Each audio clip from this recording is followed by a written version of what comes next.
What's going on, everybody? Happy Monday. Welcome to Wholesale Hotline number 60. So if this is your guys' first time tuning in, my name is Bryce, and in this 30-minute pre-show, what we talk about is all things driving for dollars. So it is literally my job to help you guys get your first deal, second, or even third deal. And there's a stat that says 80% of people that get their first deal get it from driving for dollars. So that's why we're harping on driving for dollars. We want you guys to get your foot in this door, and driving for dollars is one of the best ways to actually get your first deal.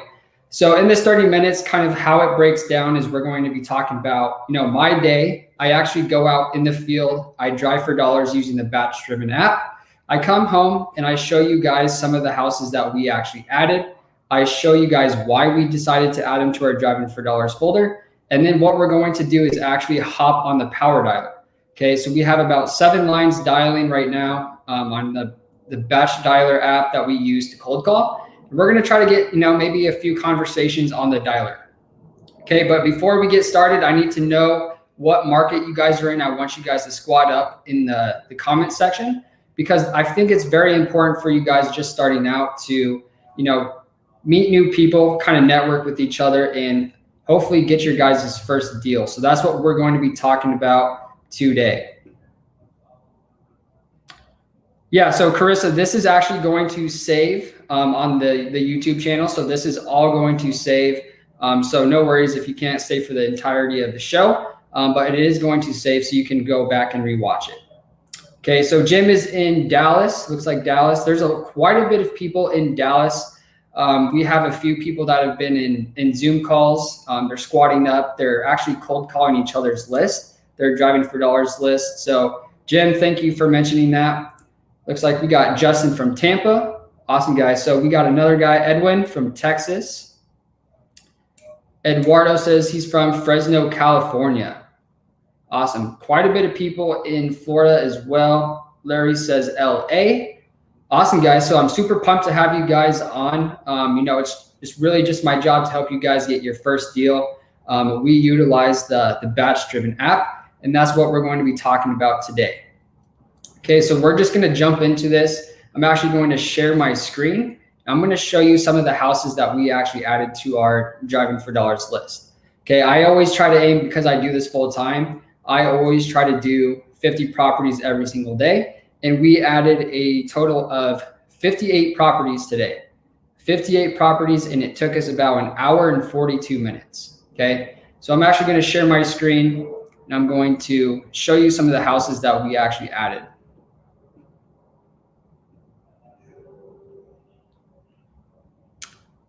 Okay, so this is what we added today. We added 58 properties that look exactly like this one.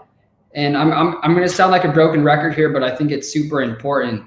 80% of people who get started in this business get their first deal from driving for dollars. Okay, so 80%, that is a huge, huge number for you guys. So a lot of you guys have been consistent when it comes to driving for dollars. So I'm super proud of you guys in that aspect. But this is the first house that we decided to add to our driving for dollars folder. And we talk about the 4 pillars, guys. So the first one, I've said this a bunch of times. The first pillar that we look for is going to be poor landscape. Okay, so this one, in this case, they have poor landscape. They don't even have any grass. The second pillar that we look for is exterior distress. Okay, so is the paint starting to chip? Are the windows broken or even boarded up? The third thing that we look for is going to be trash, junk, or broken down cars. Okay, and then the fourth thing that we look for is going to be a damaged roof. Okay, so this one does hit 2 or more of those 4 pillars, so we added this one to our driving for dollars list. You guys can see, there's going to be a bunch of junk, trash in the front yard. The AC unit looks like it needs to be replaced. There's going to be some exterior distress. So this one actually hits quite a bit of those pillars, so we added this one to our driving for dollars list. Okay, and then we're going to go to house number 2. Okay, so this one's an obvious ad. You can see the roof is in very bad condition. On the right-hand side, you can see there was an AC unit. You can see it's going to be clearly vacant. There's going to be some broken down cars, trash, junk, poor landscape. This one hits pretty much all of the pillars, so we added this one to our list. We added 58 properties that look just like these guys.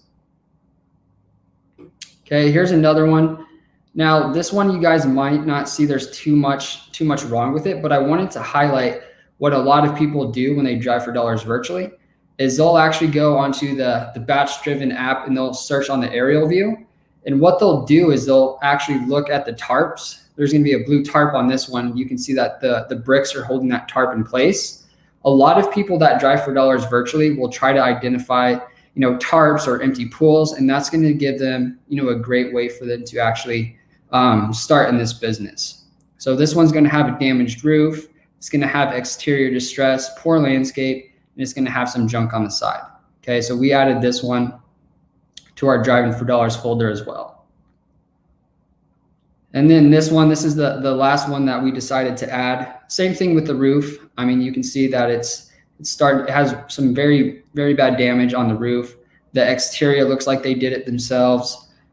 So we definitely added this one as well. But we try to add at least 50 properties every single day that look just like that. Okay, and that's going to be our best list. And this is how a lot of people actually get started is, building their driving for dollars list. They go home and they actually cold call it. So we're actually giving you kind of the inside of the business. So we added 58 properties, took us about an hour and 42 minutes. We already put it into the power dialer, and then we're going to try to cold call them using our cold calling script. Okay, but let me know if you guys have any questions as far as building your list, what to look for, that sort of thing. We're going to go through some of the comments, see if there's anything we can do to help. Saxon says, I'm in Tucson, Arizona. Let's squad up. Saxon, I'm actually based out of Phoenix, Arizona. So I know quite a bit of people in Phoenix. If you're looking to squad up, you can shoot me a direct message on Instagram. My handle is @BatchDrivenApp. Awesome, Denny. Denny's from Detroit. LA. Who's in Vegas? What I can do is I can connect you to Kevin Cho. He's actually a sub two student out of Vegas. Reach out to Kevin. He's a sub 2 student. He just closed on one of his first seller finance deals. So he'd be someone to reach out to.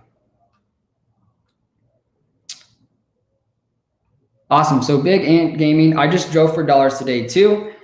Yeah, we do this 7 days a week. We try to add about 50 properties every single day. So we have a pretty big list built up right now. But great job taking action. Yep, Deal Machine is a good app to use. So we use all things batch. So we use the BatchDriven app. Deal Machine is a great app to use as well. Bryce, does one of your former videos have a step-by-step training for creating a campaign? Robin, I'd be more than happy to hop on a phone call or even a Zoom to walk you through that. So reach out to me on Instagram and we can put together a time where we can walk through a video. I'd be more than happy to do that. What app are you using this? So Larry, we use the BatchDriven app. Okay, so we'll try to add about 50 properties. It's a one-stop shop to get your first deal. That's how I got my first deal as well, is driving for dollars, adding 25 to 30 properties. I would go home and I would single line dial all of those phone numbers because I didn't have the budget to put it into a power dialer. But we use everything batch. So you can send SMS, you can send mail campaigns, everything from this one app. So David, how updated is the aerial view on Batch or Google Maps? Like, what if an area just had a tornado come through? So David, it should be updated on a weekly basis, but that's as far as the aerial view. So what you want to do if you want to do this virtually is actually cross-reference. And what I mean by that is if you're driving for dollars, use the aerial view to find piles of trash or piles of junk in the backyard. Or you can also click on the property in the BatchDriven app and it's going to have the sale date, right? So if the photo on the Google Street View was taken in, let's say 2018, and you click on the property and it was sold 2019, you're probably not going to want to add that property, right? But it's a good idea to cross-reference the aerial view as well as the sale date. But great question, David.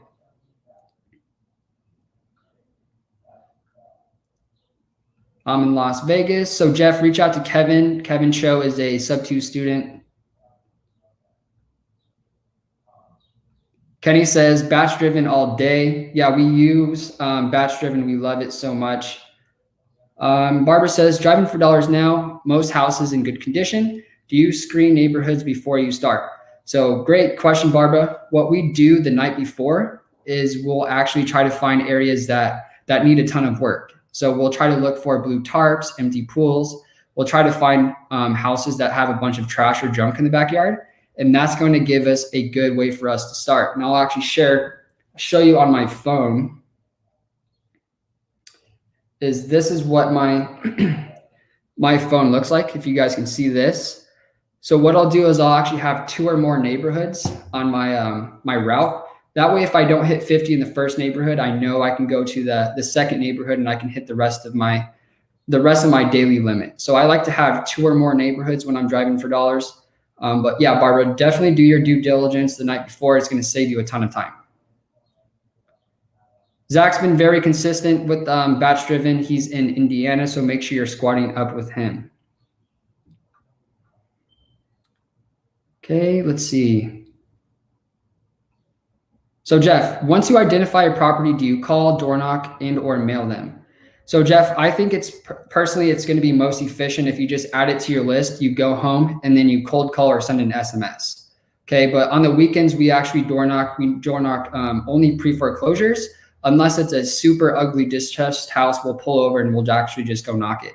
But to add to that point, you want to be hitting both demographics. So you want to cold call these people, you want to send SMS, because typically the younger demographic is going to answer more responsibly to your text messages, whether the older demographic is going to answer your calls more often.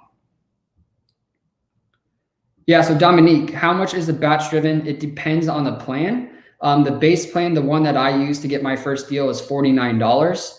And if you go to batchdriven.com/squad up, that will give you a 7-day free trial and 50 free skip traces. Okay, so I did everything from that basic plan, $49. I got my first deal with about $250. That was kind of my entry fee into the business.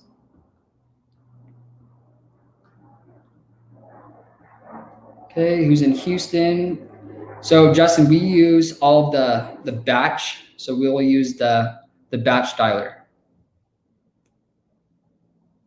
Okay, how's the Atlanta market? So Terrell says, one of Pace's sub-2 students. Terrell, if you can make another post about what market you're in, I think that would be great. Awesome, Dominique. Thank you so much. So I pretty much answered all of the questions. So now what we're going to do is we're just going to hop on the power dialer. It's going to be calling 7 lines at once. So it doesn't tell me, who answers the phone. So it'll be on the other screen. Okay. So I'm going to not going to share my screen just for the privacy of these people, but we're just going to hop on the power dialer and we're going to see if we can get some yeses or some nos.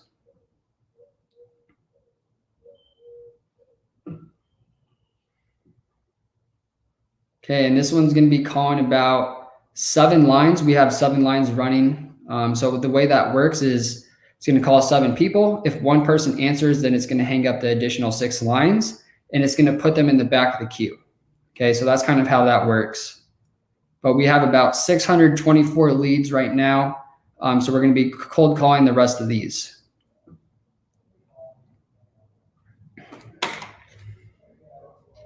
And I've already been cussed out a few times before, so hopefully we can get a few more.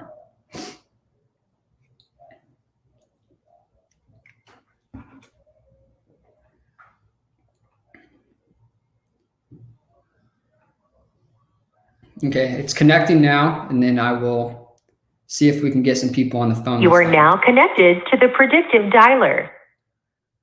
All right, it's live.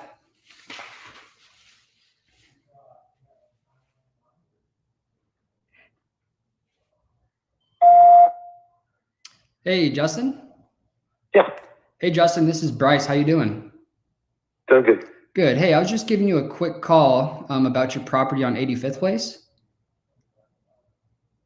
It's not for sale, if that's what you were calling about. Yeah, I was just going to see if you'd consider an offer, but Okay. Thank you so much for your time.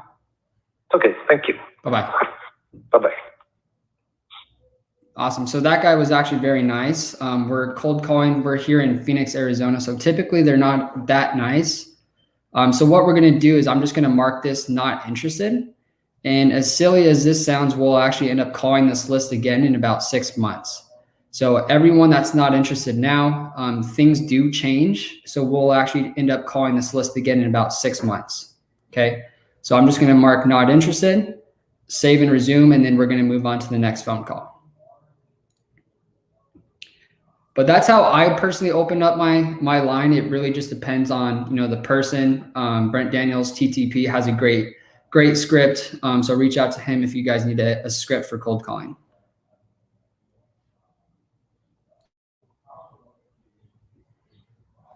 But all we're trying to do is we're just trying to get people that are actually interested in selling. And we're trying to look for the 4 pillars is what we call them.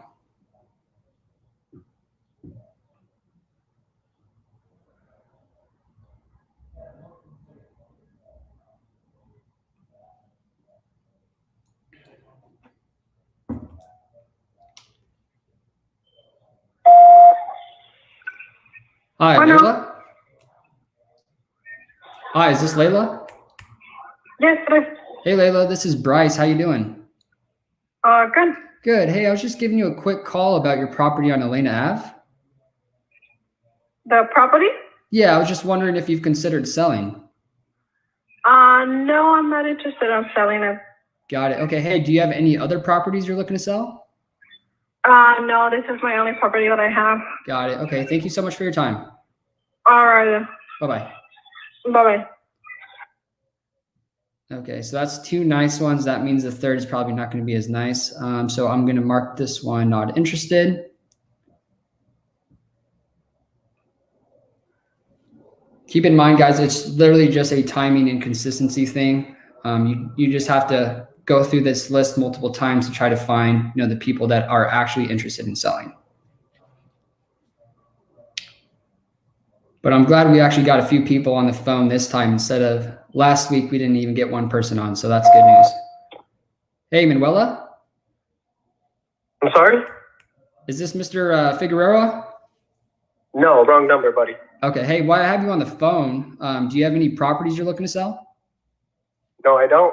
Got it. All right, man. Thank you so much. Thank you. Bye-bye.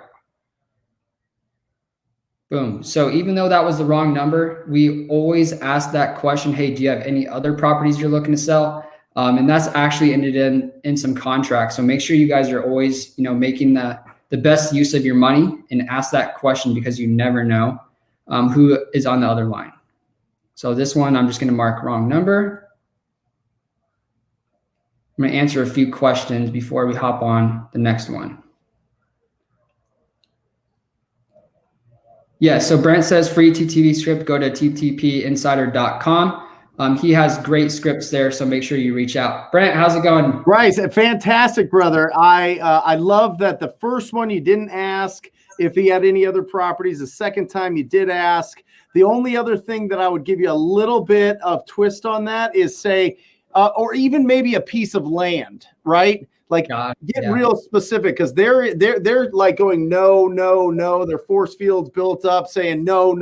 I don't want to talk to you. And then you hit them with something like, do you have any other properties? Maybe something that needs complete renovation or even a piece of land, and see if that kind of churns up some stuff. If they don't, they don't. But it gives you something specific to grab onto. No, that's a great point. Thank you, Brent. You got it. All right.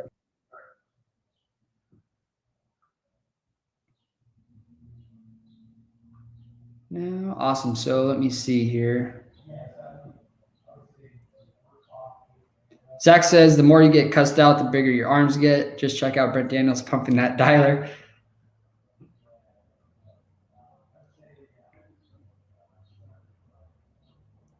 Okay, how do I join TTP?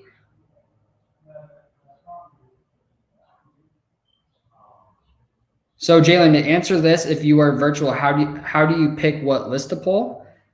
So that's probably a question that you're going to have to ask Brent when the show goes live. But what we're doing right now is we're just cold calling a driving for dollars list. So if you wanted to do this virtually, you could drive for dollars virtually. You can build your list that way, and then you would just give them a cold call. Okay. So I'm going to hop back on, see if we have any other people. Okay. So that one, we're just going to put not interested. Save and resume, and then it's going to keep calling again.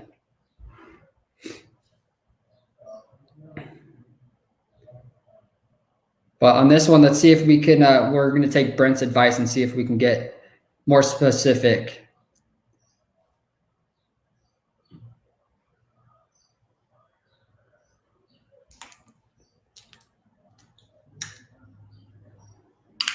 Okay, and since we started, it's already called through about 35 phone numbers. So.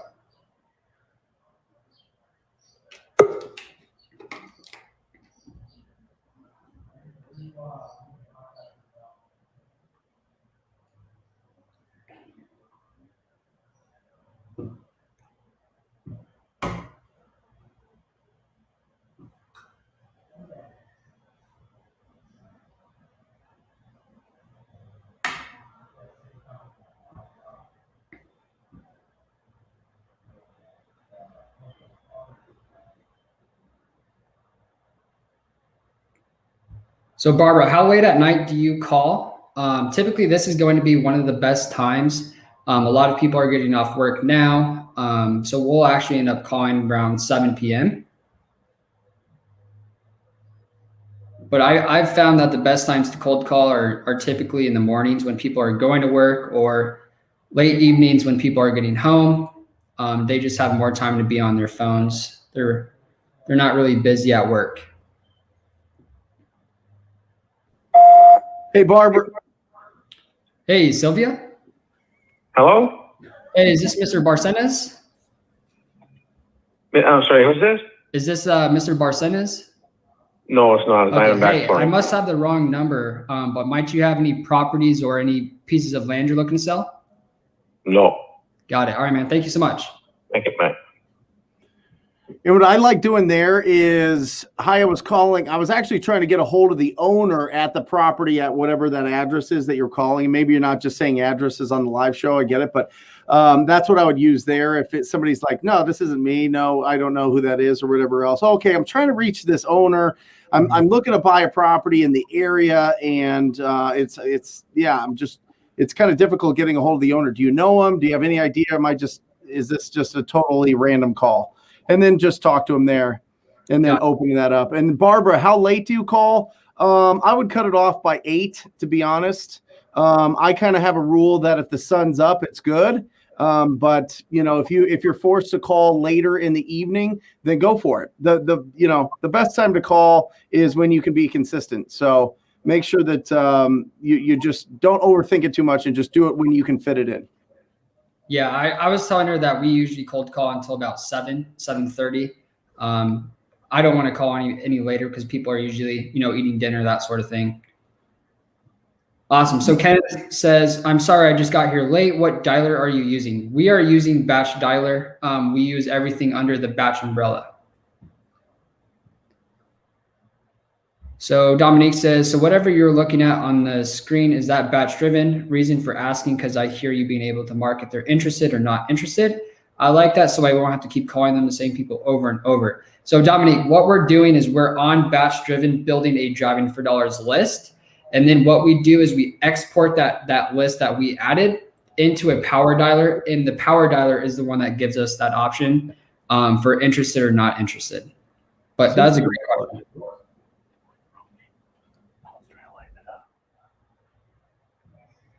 Okay, Paul says that, hey, Zachary, let's connect. I'm in Indy market. Yep, we use the batch dialer. Yeah, make sure you guys are squatting up in the early show. This is fantastic. Obviously, we're going to go live here in 5 minutes. We got Jacob Blank that is going to be joining us. He is ready to go. It's going to be an exciting show. But we're just warming it up. We're showing you what it takes to do this business. I mean, you're literally seeing what the effort looks like. I mean, this is not something crazy. This is not something that is rocket science and you need a ton of training to do.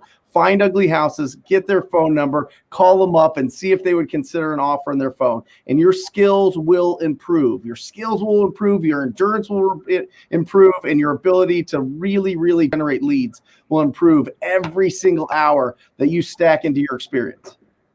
Yeah, that's why I like doing this, because we're actually giving them, the insight of how to get your first, second, or third deal. It's doing exactly what we're talking about doing right now. Yep. Yeah, and Bryce, when you started, were you nervous? Were you like, oh my gosh, how is this possible? Like, can I do this? Or were you just kind of like, I mean, what were you like when you first pressed go? Oh, I was very nervous. But one thing that did help, I didn't rely too much on it, was having a script. In case I did get stumbled up, I need to figure out what this pillar is.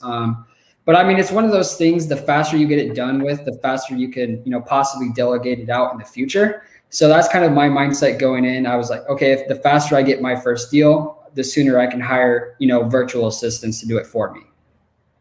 Love it. Love it. And it's just putting in, and the interesting thing is, and everybody should, if you've ever seen me, or maybe this is your first time hearing it, but when you call somebody up and ask them if they would consider an offer on their property, there's only 6 responses. They're only going to give you 6 responses. Yes, I do want to sell. No, never. Maybe I want to sell in the future. How much will you give me? Who are you? And how'd you get my number? That's it. That's the 6 responses that you're going to get. So learn how to respond to those 6 responses, and you're going to feel a lot more confident. And we're going to be talking about confidence at the start of this show. It's going to be the first thing that we talk about, is building up the confidence, because that is absolutely key. So I'll save it for that. Why don't you close us out here, and I'll see you guys in 2 minutes. Awesome, guys. So thank you so much for tuning into the Wholesale Hotline pre-show. Hopefully you guys got some value. We're literally breaking down what you guys should be doing to get your first deal. So I want to leave it at that. What I'm going to do is I'm going to type in the comments. If you guys have any questions pertaining to BatchDriven, Batch Dialer, anything, make sure that you reach out to me on BatchDriven app on Instagram. So I'm going to type this in. That way you guys can see it. So if you guys reach out to me on Instagram at BatchDriven app, you guys can message me any questions. I'd be more than happy to hop on phone calls. My job is really to help you guys get your first deal. And thank you guys so much for tuning in. That's really all I have. And I hope you guys are having a great Monday.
Wholesale Hotline, where we cover everything to do with wholesale real estate. I'm Jamil Damji. I'm Brent Daniels. And I am Pace Morby. And together we cover the most important parts of wholesale real estate.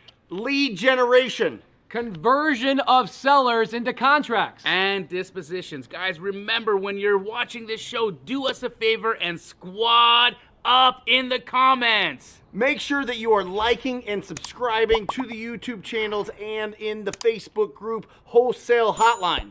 Most important, we want to know we're doing a great job for you and helping you build your business. So go give us a review on iTunes and or Spotify. So squad up and enjoy the show!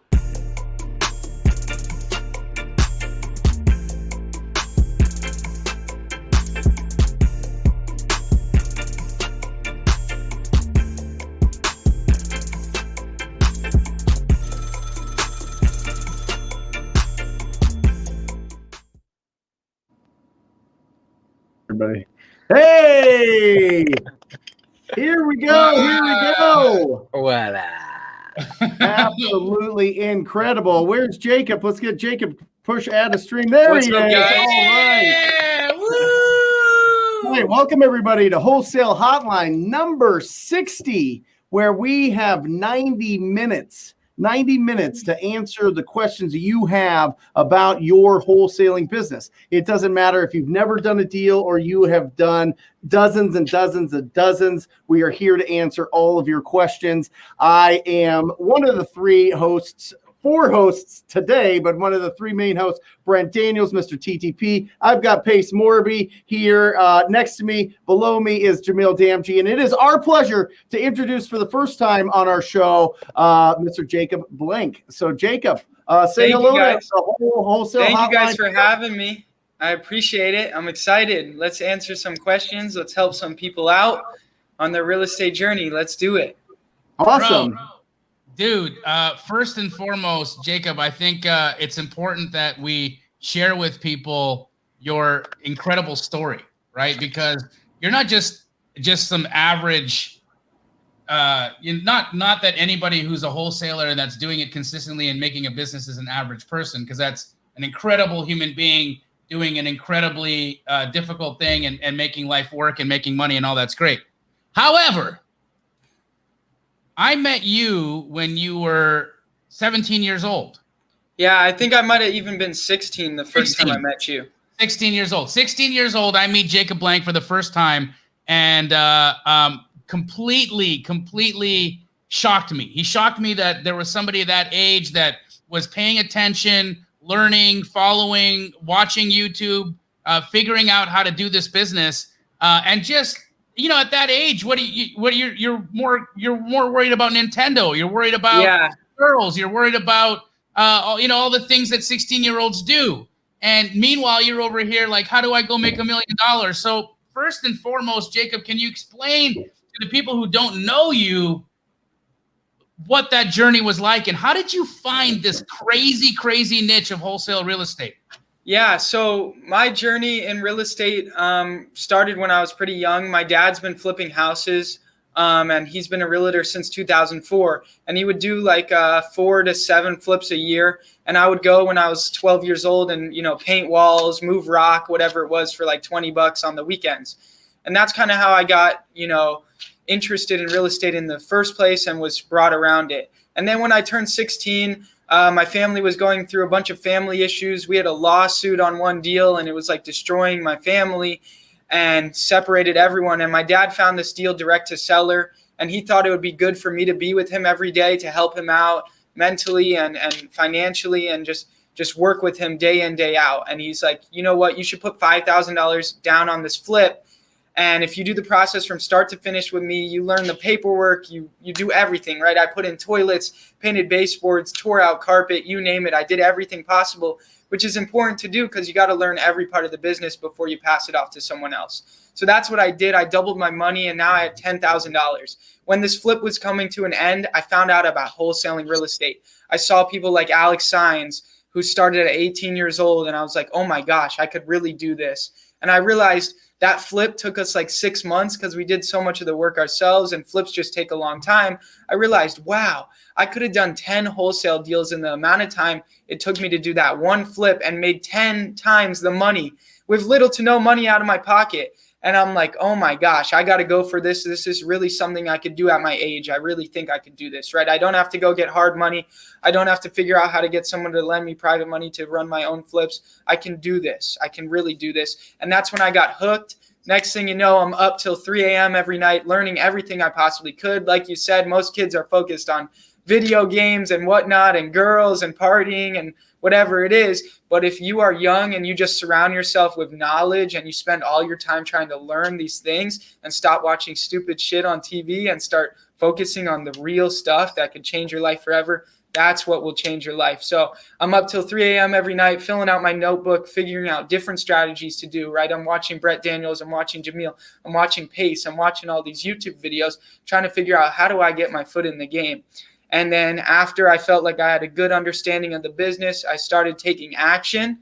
The first thing that I did was I printed out 1,000 flyers that said, you know, I buy houses for cash, no commissions. We pay all closing costs as is condition, right? Printed out like 1,000 of those flyers, just regular printer paper. And I went around with my friends and I drove around to all the pre-foreclosures and lates in my area, knocking on the door. If they didn't answer, I would tape that paper to the door or leave it in the mailbox. Did that, probably put out 500 of them till I got tired of doing that, got 0 calls, got doors slammed in my face, you name it. And then I decided, you know what? I got to talk to people, right? TTTP. I got to reach more people. I got to get on the phone. So I got data. I got the Mojo dialer, and I was making 4 to 6 hours of phone calls every single day. I went on a few appointments. I was gaining some traction. And at that point, I built too many leads up where I couldn't produce new leads while following up with the old ones. So that's when I decided to hire 2 cold callers. I had the money saved up, right? I had that $10,000 I always saved when I was younger. So I had the money to do this. I hired 2 cold callers. So now I was just focused on the following up of the leads. It took me 8 months to get my first deal. I went on multiple appointments. Then I tried to shift and try to lock people up over the phone. But ultimately it came down to getting face-to-face and me locking up a deal. I locked up my first deal under contract in Gilbert, Arizona on a golf course, walked a buyer through it. He pointed out that there was a bunch of foundation issues, brought that up to the seller. The seller told me, yeah, we have a bid for $17,000 in foundation repair. And that completely killed the numbers. I had to cancel the contract on my first deal. I felt completely destroyed, but I did not give up. I kept pushing forward, got back on the phone, got back following up, finally found a deal out here in Scottsdale, Arizona. Seller wanted 440. I thought I needed to be around 410. I'm like, you know what? It makes sense for me to come out to the property, take a look. I might be able to come up a little bit on my price. That's what I did. We agreed on the 440, wound up selling the deal to Zach Keeps. You guys know him, and made a $30,000 assignment fee on my first deal at 17 years old. Woo! And the rest is history. Crazy. Yes. And it's all because I stayed committed. You know, I could have spent 2 months and gave up, but I went for it. And if you just never give up, you will be a winner at the end of the day. So crazy. Absolutely incredible. I mean, absolutely incredible. Listen, everybody out there that is wondering, how long does it take? Why is it taking so long? 8 months at 17 years old. First of all, real quick, Jacob, how did you, as a 17-year-old, this is blowing my mind. How the hell did you save $10,000? Yeah. So like I ran this whole other business before this with OfferUp. So it's kind of like the same model, buy low, sell high, and also partnerships, right? Like we can partner with sellers to renovate their house for them and then put it on the market. We can, you know, partner and do JV deals. So what I did is I found people that had a lot of junk or they had a lot of stuff that they could sell. So for example, my grandma's handyman, he would work the old age neighborhoods and they'd give him a bunch of stuff. So he had a garage full of stuff and I partnered with him. I'm like, you know what? I'll sell everything you've got in your garage. Just give me 50% of it. Partnered with him, sold a bunch of stuff. Then I partnered with my friends, right? They had Legos and video games and old stuff, right, that they don't use anymore. I'm like, let's partner 50% I'll do all the work. And so I ran a whole business off OfferUp. I also saved all my birthday money, you name it. When friends would go out to buy candy or whatever it was, I'm good. I don't need none of that. So I just saved. I gotta buy a house. I can't. I don't need candy. I don't need a girlfriend. I don't need a Nintendo game. I gotta buy a house. Yeah, and I'm the type of person where there's things that I really want, but it's like so hard for me to spend my money on it. And so that's just how I always was, and always saved my money for a bigger purpose. So you want to know what one of those purposes is? I was personally there. Jacob didn't know I was actually I was in the store, right? Maybe you did, maybe you do know, because I'd seen your dad. Yeah. But this guy takes his mom shopping to Louis Vuitton and spoils her. Yeah. Right? This guy he's not like taking girlfriends, he's treating mom. You know what I mean? Like, Smart man. You're an incredible guy, Jacob. Like, I just think about how you came into it, the kind of mind that you require to forego all of the biological, age, demographical, more normal things 16-year-old people do to bypass. Look, it's hard for an adult to bypass dumb shit, but here's a 16-year-old bypassing dumb shit so that he can see the further picture, so he can go to the end zone, right? And it's incredible to me that he not only transcends that biology, right? But he transcends a level of maturity that I think even many adults don't have. Beyond that, here he is. I exchanged my kid. Here he is. Okay, here he is. Gets into his first flip, makes some money. His first wholesale deal unravels. Okay, it unravels because of a bad foundation. And that's where 80% of wholesalers who get their first contract quit. Mm-hmm. So he gets tested with a big problem. He gets tested with a failure, and then annies up and continues going. Meanwhile, he's got staff. He's got 2 cold callers running. I mean, I'm flabbergasted. I'm flabbergasted by what that mentality, what that thought process is. So how long ultimately was it until you got that deal that you sold to Zach? Was it 8 months? 8 months. Yep. And thank you so much, bro. And I think it honestly just comes down to mindset. And it comes down to mindset in the beginning to be able to break through and get that first deal. And then in order to scale and get to, this is hard. I feel like a lot of people think it's going to be easy, and it's not. Wholesaling real estate is a grind day in, day out, and you got to stay consistent. Otherwise, you'll have dry months with a 0 on the board, and it just goes that way always. How many deals are you doing a month now, Jacob? We're doing about 8 to 12 deals a month. And what's your average monthly? We're hitting 6 figures every month. We just had a $200,000 month in February, our first $200,000 month. So that was awesome.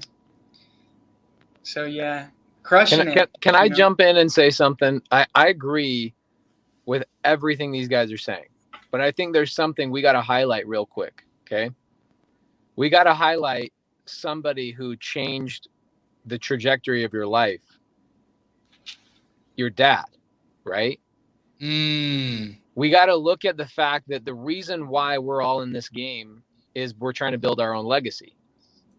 And your dad, obviously, you were providing moral support for everything he was going through at the time, just like a good son should. You should be a friend to your father, and you were.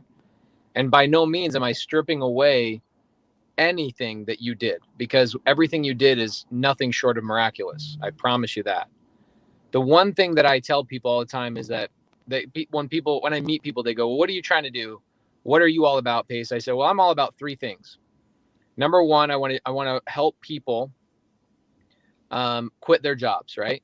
I want people to not quit working. I want people to quit their jobs, right? And luckily, Jacob, you never really had to go have a traditional job, which is awesome. So you already quit that.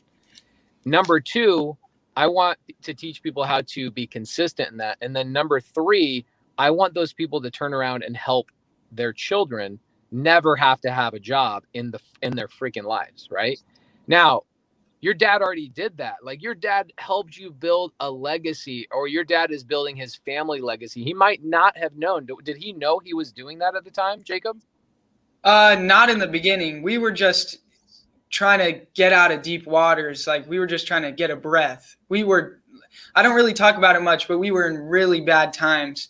But then after that deal and once everyone was starting to do better, then we realized really what was taking place. Right. So the thing is this, when my dad was a contractor, so I learned how to work hard, right? And I'm not going to diminish my father by any means, but it's our responsibility as real estate investors that's the first thing we teach our children is how to make money, not go get a job, right? So like a couple of weeks ago, we were talking about the trailer rental business that I'm teaching my kid, and then I take my kid on appointments. I'm telling you guys right here, right now, that Jacob is the byproduct of teaching your kids properly at a young age that it's not about getting a job. It's not about going to college. It's about going and making money by solving problems. Now, Jacob, you are a unicorn. So by no means am I stripping that away from you. I just wanted to make sure that we highlighted that because, guys, we're not here just to make a buck. We're here to produce way more Jacobs than 100% exists in the world, right? That's what I'm here for too. Otherwise, I could just not be on Wholesale Hotline and just go make money and stack it away. I want to impact tons of kids' lives, especially now with COVID and everything. So many more kids that I'm friends with are going to community college instead of attending, regular college. And it's because of the COVID, things have changed. And so they need to, switch their mindset and look at things differently. And if any time was the time, it's now to go a different direction than everyone else. Before I shut up, because I love this topic. I think that the most important thing that you went through wasn't even learning real estate. What the most important thing you learned was going through that shit with your parents and your family and understanding that there is nothing more important than sticking through and being loyal to your family and figuring things out. Because now, dude, when anything tests you, it's like a joke compared to what you guys went through before. It's a joke. And so many people are looking for the easy button, Jacob. So many people are simply saying, how do I just push this one button and not have any pain, not have any anxiety, not have any rejection, not have any... Guys, it's a requirement in the recipe of success. And Jacob, again, I'm not diminishing bro. I'm so impressed by you, but I'm letting you guys know you have to walk through that fire. There's not a single person that you will ever hear their success or their come up story that says, yeah, dude, like, I don't know. I just was like walking down the street and I found this easy button. I pushed that easy button and this shit just happened. Right? Jacob, you are so, I hope you text your dad, and I know you tell your dad this all the time. You got to tell your dad, like, all of that hard stuff that we went through as a family, Dad, I promise you it was 100% worth it. And he probably already knows that, right? Oh yeah. It was all meant to be. And all the stuff that I went through prior and whatnot, you got to go through the stuff. It's not the real estate. It's not. Thanks, Pace. David! It's not I like what you said, that the real estate wasn't the main thing to make me who I am or whatever it was. It's pushing through the trials and tribulations, because everyone does want the easy thing, but you can only become a stronger person by going through shit over and over and over again. And then you're able to deal with it like nothing else. And that's huge. A lot of, I feel like it's like 70% mindset, 30% business I mean, before we move on, because I know there's a ton of people have questions about your business, and I think that's probably where most of the value today is going to come from. But Brent and Jamil, did you guys just have an easy button, or was there like a 2-minute story that you guys had to go through, like some trial of fire? Oh, bro, my life, you know my life. My whole life was trial by fire, right? The facts is that I know for me at least, had I not gone through all of the difficult things I had been through, I wouldn't be where I am today. But I'll tell you what, I wasn't Jacob at 18. I was a piece of crap, right? If I look back at what I was like at 16 years old, oh my gosh, Embarrassing. What I was like at 25 years old when I'd already made my first $1 million. The things I spent my money on at 25. So that when I did go through my next downfall, when we all look, millionaires are going to make it, lose it, make it, lose it, make it, lose it. It's what we do, right? Because we take risks. But when I had the downturn in 08 and I went completely broke and I looked at all of the dumb things I'd done with my money, right? I could see that there was a lack of maturity there. That no matter, yes, I had strength, I had fortitude, I could get through tough stuff, but I didn't have the mental maturity to just like be a man in that age, even though I was technically a man for many years, almost a decade, but still I was acting like a boy. Here we had truly a boy being a man at 16 years old. Thank you. It's just. And I've been a piece of crap too. I've messed around, been a stupid kid. At what, 11? At some point, I just got over it. I just said I'm gonna be great, and I'm gonna be great now, and I went for it. You know. Listen, it's a confidence thing. But in the pre-show, before you guys hopped on, I talked about I wanted to kind of explore this, because this is confidence, and what confidence comes from is attacking these challenges, these struggles, whether it be whatever, financial hardship, emotional hardship, the environment that you're grown up in, the not having people that have been successful, be it people that have, to kind of pull you down. All of these things are challenges. And when you get past that, if you have the faith to believe that you can get past that, that builds confidence. And once you have confidence, then you can actually use the skills that you're learning at 3 a.m. You can actually implement the things that you are trying to achieve. You can provide the value to the community based on the things that you are learning because you have the confidence. Without confidence, I mean, it's like imagine having like $25 million in a bank account that you can't access. Right? That's what it's like to have all the skills, all the education, all the instruction that you have, but you don't have confidence. I mean, that's what it is. This is about a confidence and building it up and just pushing through and being able to do something exciting. And Jacob, believe it or not, your challenges are just getting started, brother. Because the louder you are, and I encourage everybody to be as loud as possible, the more responsibility you're going to have for people looking up to you.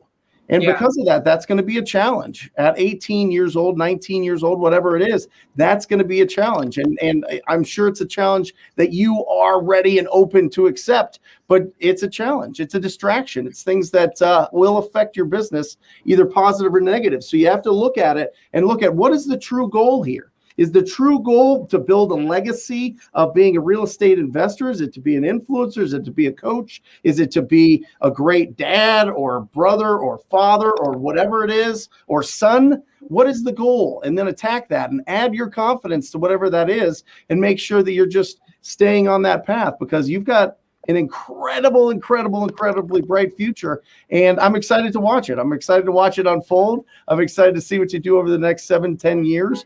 And I think it's just the start, brother. But here they come. Here come the distractions. Here come the challenges. Can I say, I'm going to say one last thing and I'll shut up. Because I think, guys, I'm going to suggest that all of you guys in the comments, we got 360 to 380 people watching live right now. Okay. A lot of people watching live. I want to see a lot of questions about Jacob's business. I want you guys to feel encouraged to ask him questions, because the dude is eloquent, he's intelligent, and he's passionate about this. So I'm excited about hearing this. So here's the thing. What I loved about this, and it's the same thing, people criticize me for working too much, but they don't realize that a lot of the time that I'm spending working and I'm out in the field, guess who I'm with? I'm with my children, right? So your dad lived what I call the law of duality, always doing two things at the same time. Spending time with his son. He was actually doing three things at the same time. He was making money, spending time with his son, and then teaching his son a skill and being around that mindset, right? It doesn't matter whether your dad was making millions of dollars every single day, What matters is that your dad was putting you in that atmosphere, right? So guys, if you're not doing deals and your children are one of your many excuses, I highly suggest you get your ass in your car, you drive for dollars, and you let your kids actually use your phone almost like a video game and say, let's go look for houses instead of playing Pokemon Go or watching Netflix. Go spend time with your kids, break the legacy curse that might be in your family. That's my goal, right? My goal is my dad's still working in his 60s. My dad's still working. I don't want my kids to ever be in the same situation. I had a great upbringing. Jacob had a great upbringing, even with the trials and tribulations. I can guarantee you guys had a lot of love in your household. Yep. What I'm saying is this: don't let your children be your excuse. Your children are the reason you're doing this in the first place. Get them in the car and go spend the time with them. Go drive for dollars. Go find other people that need your help. That's what Jacob's doing. Why is he making $200,000 in February and $100,000 plus months every single month the last multiple months? Is because Jacob has found families that need his help. So take your kids out in the field, teach them on Saturdays and Sundays. This is what we do. We find people to serve, and we get paid for value that we bring. Get rid of those excuses. My mouth is now shut up. No, Pace, I appreciate you saying all that. It's very necessary, and you highlight a point that a lot of, first of all, Pace, and what you're saying, a lot of people have that excuse, and so you're bringing to light a challenge and showing people how to leverage what they may perceive as a challenge and turn it into a benefit. Obviously, David Blank, who I also know, and he's a tremendous man. He's a tremendous man. He knew that. He knew that he could. He was actually. It sounded to me like he wanted Jacob around, so it was kind of a dual purpose. It was helping him feel better because of what they were going through, but also like, hey, son, come learn, come do this, which is incredible. But I remember something in the story, Jacob. You were saying, your father was fixing and flipping, and then you stumbled onto wholesale. So are you and Dad still running two separate businesses? Well, we're both intertwined on everything, but when we do flips, he's more the guy going there multiple times. I just go to film the before video and the after video. And then other than that, he's the guy that runs all the flips because he's better at that than me. I'm better at the wholesale stuff. And I kind of dive more in on the sales and the sales skills and whatnot and running the acquisition guys. So when we do flips, he's kind of more on that side, but we're intertwined in every part of the business. Also, Pace, so many parents come up to me and they say, I want to get my kid involved. Their kid's like 16 years old. I'm like, how much money does your kid have saved up? Their kid's got like $3,000-$4,000 saved up. I'm like, you got to get them involved. And like this happens like weekly. Parents reach out and say this. And I'm like, what are you waiting for? I don't know what it is. It's like they won't commit to get their kid involved. They got to bring their kid around and get them involved. I don't know. So parents out there, make sure you commit and bring your kid around and get them involved because it'll change their life forever. And who knows, it might just change your life forever too because they might be really good at business as well, and you'll be the best partnership in the world. Incredible. So Jacob, what is first off, we're going to get into your business in a moment, but I want to ask you a couple more questions. What do you think about college? College, I'm not going to college, obviously, but, for certain types of people, certain personality types, it might be the right path for them. It just depends on the person, but do I think that you could, take senior year of high school and get on YouTube and learn how to make money and the decision will be made for you not to go to college? Yes. So right now, if you're a senior or a junior and you don't really like the idea of going to college, make the decision for you. Put the work in, find something to make money at, and prove it to your parents, your family, and yourself that you don't need to go. You got a year, enough time to make that decision before having to go. So that's my thoughts about college, Awesome. Brent, anything? Yeah, Jacob. So, are you finding? Well, I guess people are going to want to know like how you're finding your deals, and we'll kind of get to that in a second, but are you finding that being loud and getting out there is getting you opportunities for real estate deals here locally? Being loud as far as on social media is just to impact other people that are young and whatnot and other people trying to get in the business. But I am loud as far as my marketing. I do a ton of cold calling. I have 30 cold callers. Last month, we made 7.25 million phone calls. And I really like cold calling. It's rudimentary. You're just getting people on the phone. And I think you just got to be talking to people. You got to be talking to people, and you got to be comping properties and looking at properties every single day, day in and day out. Otherwise, you're not going to get a deal. A lot of people are building systems, processes, whatever it is, posting on Facebook. If you know anybody that's looking to sell, here's $1,000. You got to be on the phone. You got to be talking to as many homeowners as possible, looking at as much property every single day. Otherwise, you're never going to get a deal. And that's just the way it goes. So I'm loud. I make a ton of phone calls. That's pretty much our marketing. You've got 30 cold callers. You made 7.25 million calls, and that generated about 10 to 12 deals for you? Yep. And about $200,000 in revenue? Yep. What were your costs associated with that? Well, I'm spending about $22,000 to $24,000 on marketing every month. And then as far as payroll for the acquisition guys and rent, we're spending about $30,000 a month to make two. So about $55,000 in expenses and about $200,000 in gross revenue. That's a fantastic. No, 30 total. 30 total. $30,000 total a month. Yeah. That's with commissions? Yeah, with everything. Rent, acquisition guys, payroll, right? And then all the 30 cold callers and the other marketing we do. Where are your cold callers from? Are they from the Philippines? Are they local? Yeah, they're from the Philippines. I use the callgenius.com for cold callers. Awesome.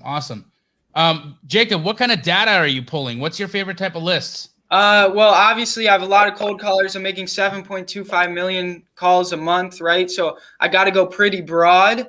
I also hit all the niches in my main markets. But I go pretty broad. I pull like 5 years plus residents for the whole county and just hit everything. Honestly, I don't even care if you own a home. I just want to talk to you and find out if you know somebody that owns a home. So I just want to talk to people. Oh, I love this guy so much. Yeah. That's how I think about it. And you focus on just niche lists. Everyone's hitting the niche list. There's way more competition. I just want to speak to people and find out. So blanket marketing is kind of how I am. You're hitting everybody. Are you only working in Arizona? No, main markets are Arizona and Texas right now. We just went into California, Florida, and Georgia. We've gotten a couple deals in Florida, but there's been a few issues with them. And we're working on a couple in Georgia. But right now, Arizona and Texas have been doing the best for us. Excellent. And I know we work with you on disposition and we buy some deals and you guys are flipping your deal. Let's talk a little bit about your guys' process. So how does that work? Who's doing the comping for you? What's that all about? Because that's a lot of houses to be looking at in comping. Yeah, so the cold callers make the calls, they submit the leads in, and then the acquisition guys take the leads from there and open up the call, collect a little bit more information, build a rapport, and then figure out what they want for their property and calculate an offer. So my acquisition guys are running all the numbers. Sometimes if a property's hard to comp, they'll say, I'll call you back in 5 minutes, and they'll come get help. But basically, they're able to do everything themselves. And there's a couple guys that are like veterans. They've been with me for about a year. And so if I'm not here in the office, because sometimes when they get close to getting a deal, they'll bring it to me as the finance manager to close it, to get the contract signed and negotiate a little bit more. But if I'm not here, they take it to those two guys that have been here for a long time. And so, they're pretty much running everything themselves as far as comps and all that. So you've got 2 acquisition managers, Jacob? I have 5. I have 1 virtual and 4 in the office. Yeah.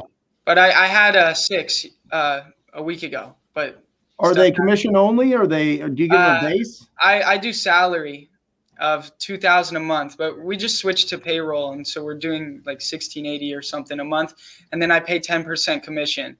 So when we look at it at the back end of everything, when everything's said and done, they're sitting around 20% total. Yeah, that makes deal. Yeah, 20% when you include their salary in there. It's not draw, we pay them every month because we want to bring in good quality people. So we got to make sure they feel comfortable. But then also you run into guys that feel too comfortable. And then that's a problem too. You better believe it, brother. Let's talk about that because it sounds to me like you're running the show at your spot with the 4 local acquisition managers, 30 cold callers. So what does your day look like? Are you doing huddles with your cold callers and then working with your act managers? What's the process? Yeah, so usually once a month we try to coordinate to get all the cold callers and everyone on a Zoom call together. That way, like my acquisition guys especially can see how much goes into this so they can realize it's pretty hard to do this yourself and to see how much we're putting into this just to get you these leads. So we try to do that, kind of bring the morale and just show everyone that this is a big organization. It's not just the, 7 of us here in the office or whatever.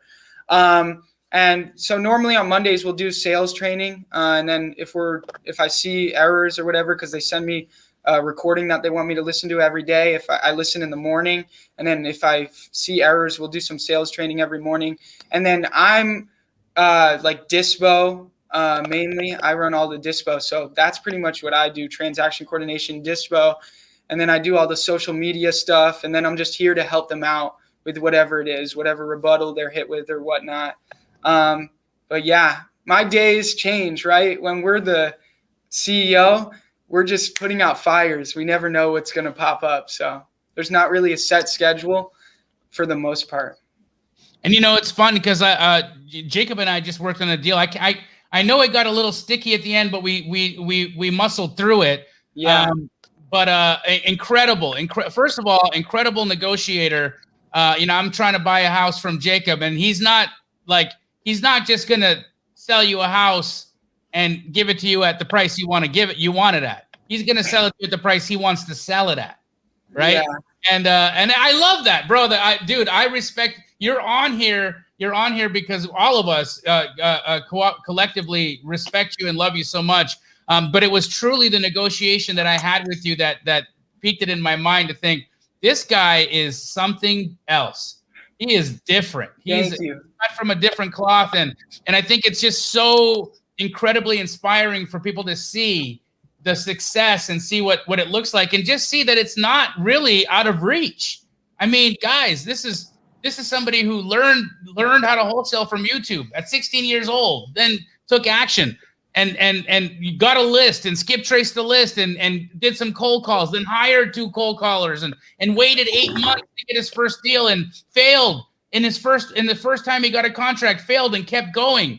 There was somebody who wrote in the comments, Jacob, what would you say? How could you shorten the 8 months it took you to get your first deal? Wrong question. Question. That's not the right question. That's you saying, how do I do this fast? That's so wrong. Didn't we just talk about it takes that long. You just can't give up. If it takes that long, it takes that long. You got to go for it. But I think right now there's so much more free information out online that you can get your first deal in under 4 months. I really think so, if you're doing the right things. So what things then? So then let's answer that question for him. So what things could you have done to take the 8 months down to 4? Where did you go to broad, or how did you waste time, or how did why double? So this is what worked for me.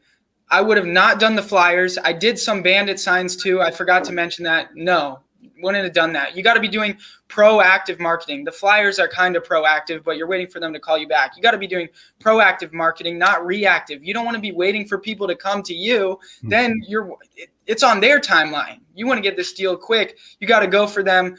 My favorite and least expensive way is cold calling. Obviously, you can reach the most amount of people for the least amount of money. So you need to get on the phone and you just need to be talking to homeowners and looking at property every single day for hours on hours every day. Otherwise, it's not going to work. And if you cold call for a week, then you take a break for a week and then cold call for 2 more weeks and then take another break for a week, not going to work. You got to be doing this for months, every single day, and then it will work. That's what I recommend doing. Every time you say the word cold call, it's like you're giving Brent a little kiss on the back of his neck. I know. Listen, we've been talking about this for 4 years. I mean, I keep saying the same thing. Jacob's saying it, and it's the truth. Listen, if you have quality conversations with distressed property owners, you will win. You will win every time. It is impossible not to win. I mean, that's just what it is. I mean, this is perfect. I mean, this is a perfect example, Jacob. You know, do you have your 30 callers call 40 hours a week? The ones, so I have a handful in Mexico, and then the rest are in the Philippines. So the ones in the Philippines do 30 hours a week, and then the ones in Mexico work from home, and they have a window of 40 hours to work. They have to do a minimum of 30 hours, otherwise they go on probation. I have a manager that I pay a good amount of money that manages all them, and she lives in town with them. So like if computers, headsets, I got to bring stuff there. It's kind of a headache, but it was a major headache before I hired her. So she deals with all the headaches and fires, hires, trains. So I have the Philippines doing 30 and then 40. And then I also have 2 assistant managers for her that do SEO and social media stuff for me as well. So I got like a full team on that end to deal with that. So you're looking at this thing, just to give everybody the big idea, the big picture, when you have that many callers, that much horsepower underneath your machine on a weekly basis, about how many leads are you guys getting in? Yeah, so we're getting 1,400 leads a month. January, we got 1,188 leads, and then we got 1,300, and last month we got 1,400 leads. And this is very interesting for everybody out there, because if you're doing the math, you're looking at over 100 leads per deal. Right. All right. So, I mean, that is pretty. And our conversion rate is not the best. We're working on it, you know, but we're very profitable. So we're just keeping the lead flow coming. Back in, we had 18 callers, I believe, in December. So we really bumped it up, and awesome. We went for it in 2021 for sure. Hey, Jacob, we've got a bunch of people. Actually, we've got Lewis keeps asking the same question. He's really, really, really concerned about this question. Do you mind looking at the screen and reading this? Yeah. What core values do I hold for myself and my company? Honesty, loyalty, and caring for the company. Once you have an employee that cares for the company, they're amazing. They care to make sure things are done. They take accountability to make sure things are done, right? I don't promote people unless they care, like that they care about me, my dad, the whole team, because otherwise they're the wrong person. They're just looking for a check, and they're not willing to do anything extra for the company. And they're not willing to, oh, that wasn't done. He didn't do that. Oh, no, that needs to be done, and actually worry about it. So caring is huge. And yeah, honesty, respect, loyalty, caring about the company. Hey, Jacob, is there any way that I can call your leads that you guys aren't converting on? That we're not converting? We just started to dive into the creative stuff, and we're trying to figure out how to be you and convert more. But yeah, well, bro. Nobody can be me better than me. I need some advice. We got to partner on some of these creative deals. Give me your leads, and I'll close them out for you. Your guys' team can watch me do it. We'll record. We've got tons that we're missing out. Give them to me. I'll help you close them. Let's do it. Revive your dead leads, because here's the thing, right? We rarely find an operation with as many dead leads as you guys are creating with that kind of 1,400 leads, and you're doing 12 deals. So there's 1,300 whatever. So there's over 1,380 leads there that are possibly dead. Yeah. Right? Sub 2, Pace's sub 2 army, and Pace himself could crush that into possibly another 10 or 20 deals. I think there's an opportunity for you. We have a total of just under 12,000 leads. Jacob, let me help you out with those. You guys give me the worst quality leads, and I'll close a dozen of them, and you guys can watch me. We'll record the conversations, everything. We'll JV on those deals. Yeah. Sounds good. I think someone just said Jacob just doubled his revenue on Wholesale Hotline, and I think that's quite a possibility. You buy them too, right? You'll buy sub 2s, creative deals. Yeah. If it's in Arizona, Texas, Atlanta, I do not wholesale them. I take them down myself. I buy them myself. If it's He buys them, anywhere Jacob. outside of those 3 areas, He's pumped to buy them. Yeah. Yeah.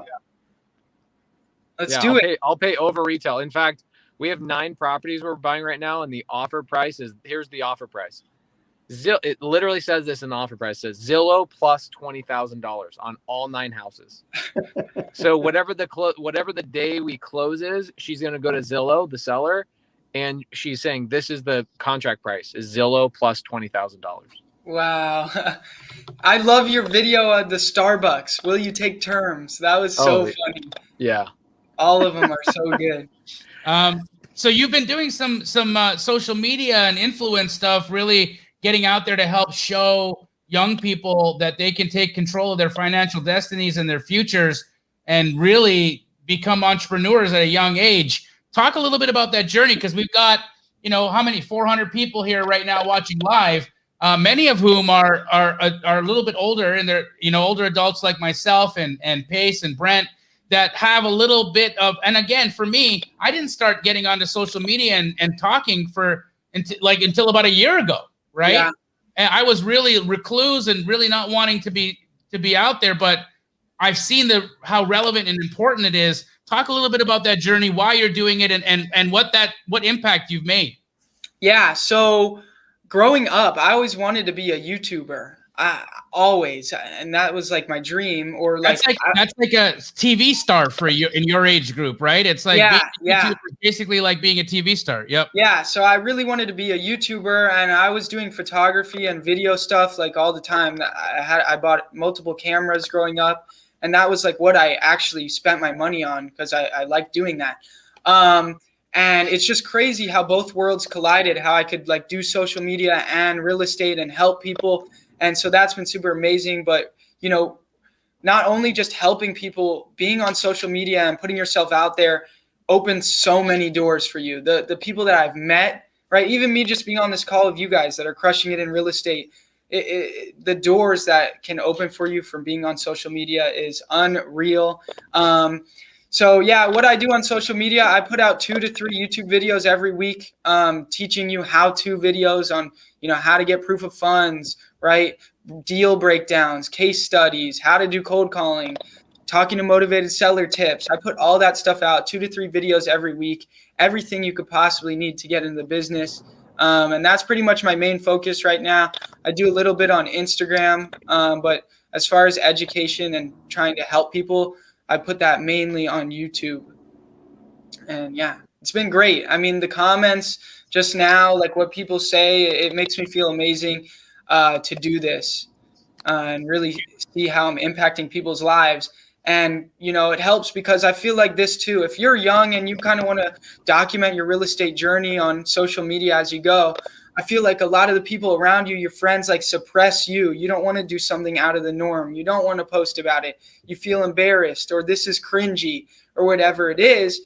But the impact is going to be there. So you just need to go for it. I feel like that too. Don't let your friends and whatnot suppress you too if you're trying to do something out of the ordinary at a young age. Jacob, would you like to answer this question? What's your why? My why. I want to be successful for myself and my family. At the end of the day, family's all you got. So I want to make them proud and make them happy. I know other times in my life I've had them not proud, and I don't want to be that way anymore. I want to make them as proud as possible. And I want to impact people, the youth. School was never my thing, and I feel like a lot of people dread going there every day and sit there depressed, tapping their feet, waiting for the clock to ding to get out of class. And if I can just help, one person find a different route, that means the world. That's pretty much it. Also another why is everyone's got a dream, and you owe it to yourself to make those dreams come true. So that's what I want to do, is make my dreams come true. What's your dream car, Jacob? Yeah. My dream car is the one sitting outside the office. Yes! Ring that bell, Brent. Ring that bell. Ring that bell.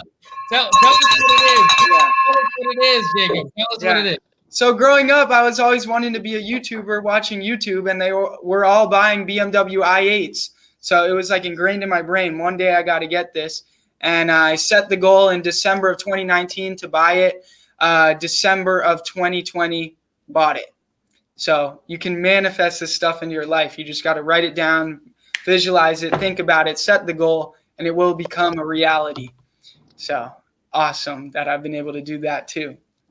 Unreal. Let me tell you, right? I bought the dream car. 2 days after driving it, I realized I don't need things like this.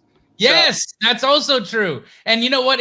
Usually it takes men like 4 cars and a couple of ex-wives until they figure that out. But you got it 2 minutes after you got into that vehicle, which again explains the prodiginess of you. Yeah, you got to realize, right? You want everything that you don't have. So that's kind of what hits you after you buy something like that. But, I love driving it. Don't get me wrong. Feels good to, have something tangible like a trophy for all the hard work I've put in.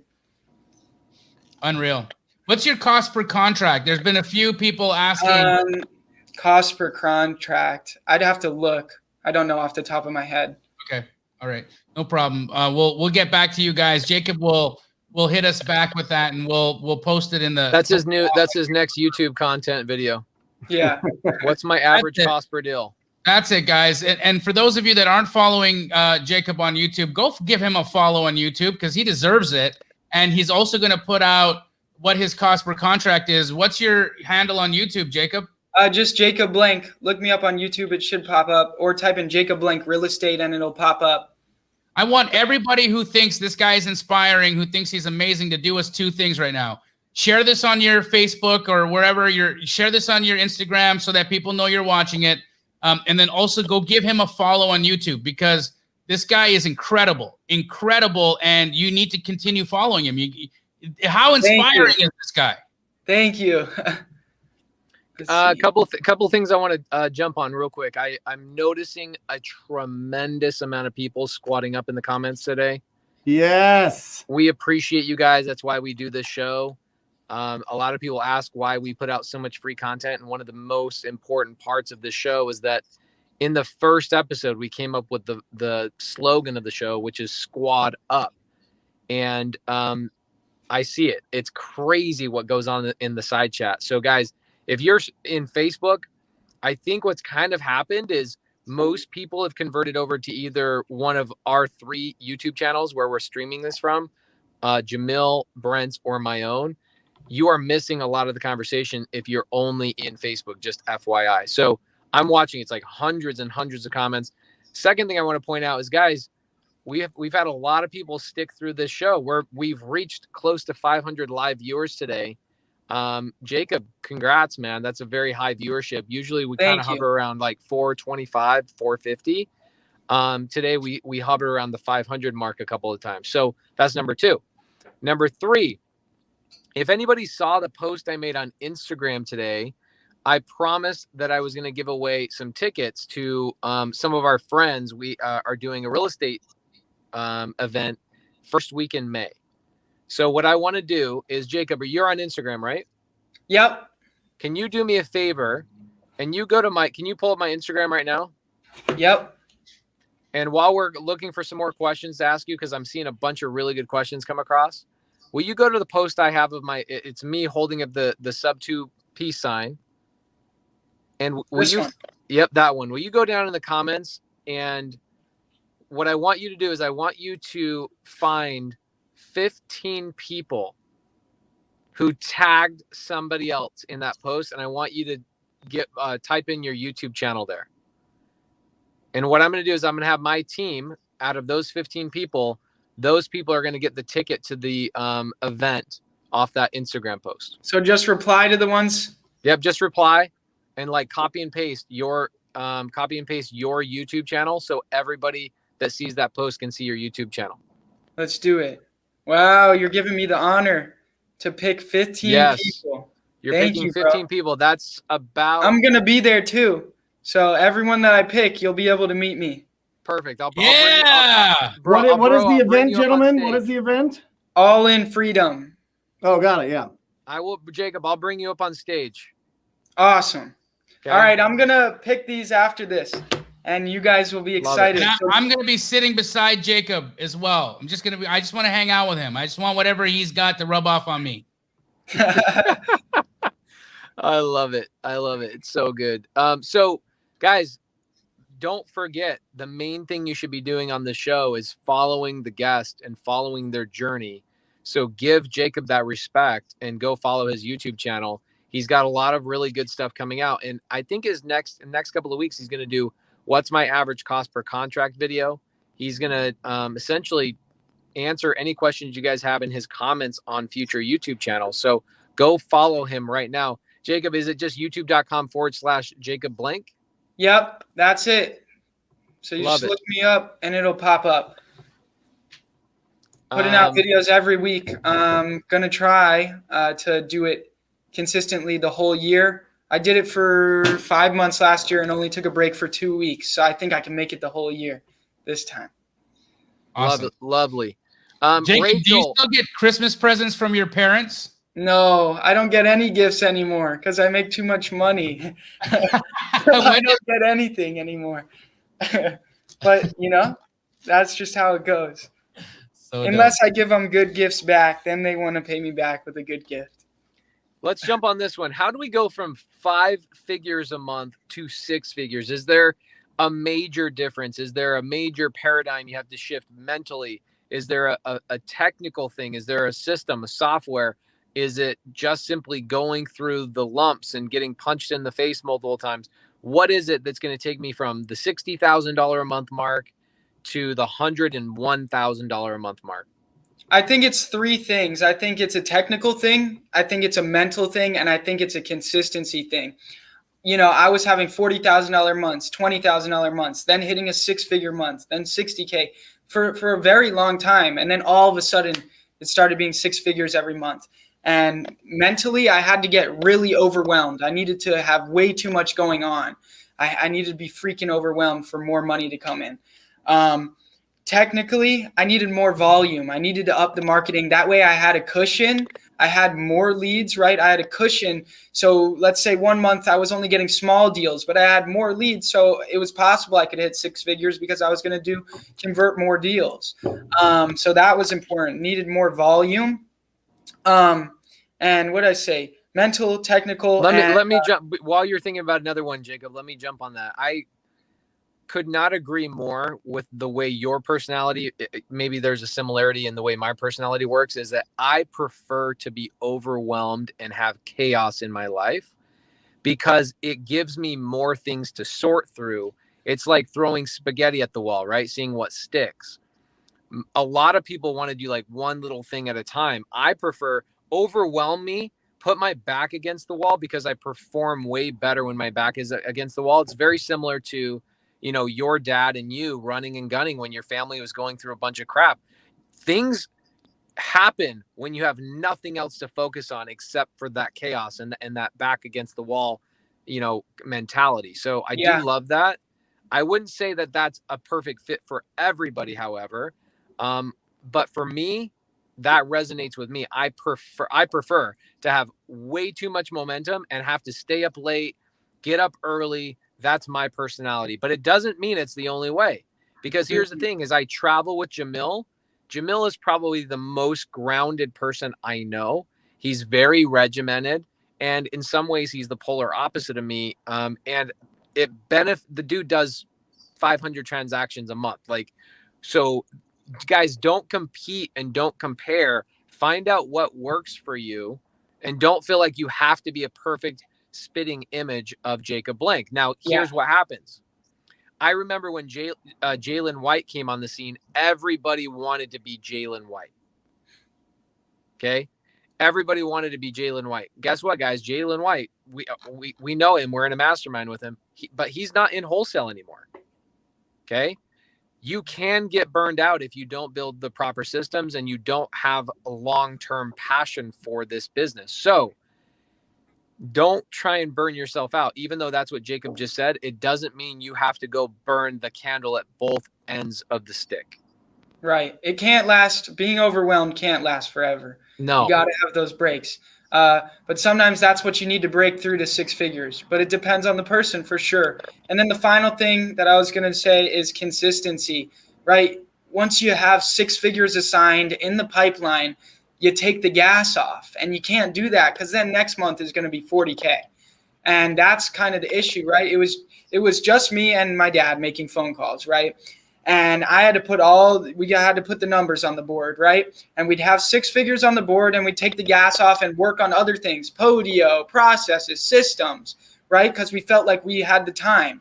But then the next month would be dry. So it's a battle, but eventually you have enough volume, you're consistent enough, you're overwhelmed enough, at least in my case, and you break through and you start hitting 6 figures consistently.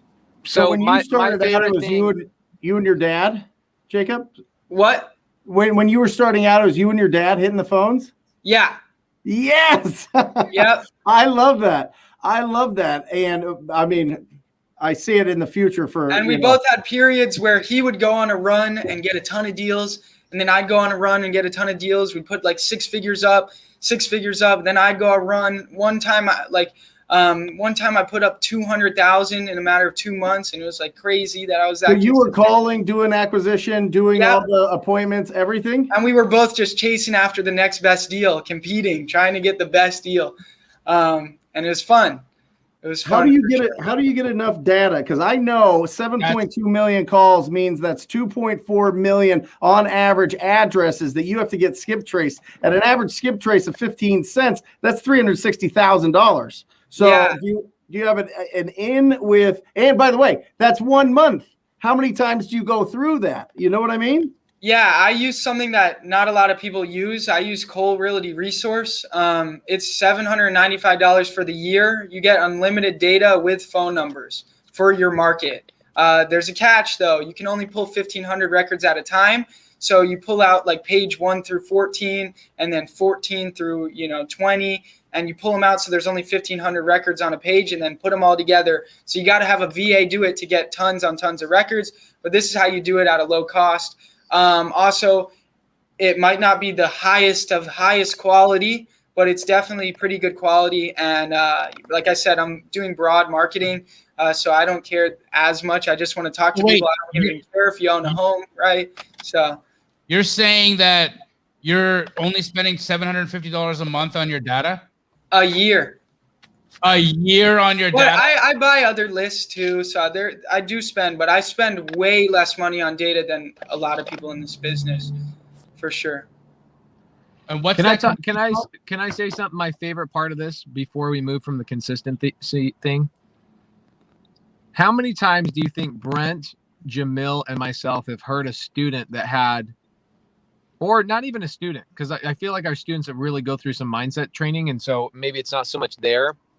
But it's like YouTube comments, or it's Instagram DMs, or like Sunday service. I'll get people on there that go, man, I went to a seller appointment. They told me no. What do I do now?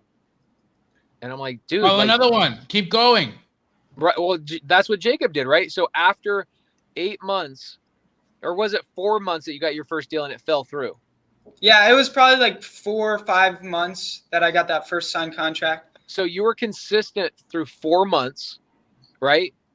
You get your first signed contract, something happens during it, and instead of stopping and being deflated and this doesn't work and how quick were you back on the phones? The next day, right away. Or if it wasn't late in the day, I'm right back on right after. Sometimes I'd take the afternoon off if an appointment didn't go well, but I was right back at it the next day. You got to be. What do I do now? The exact same thing.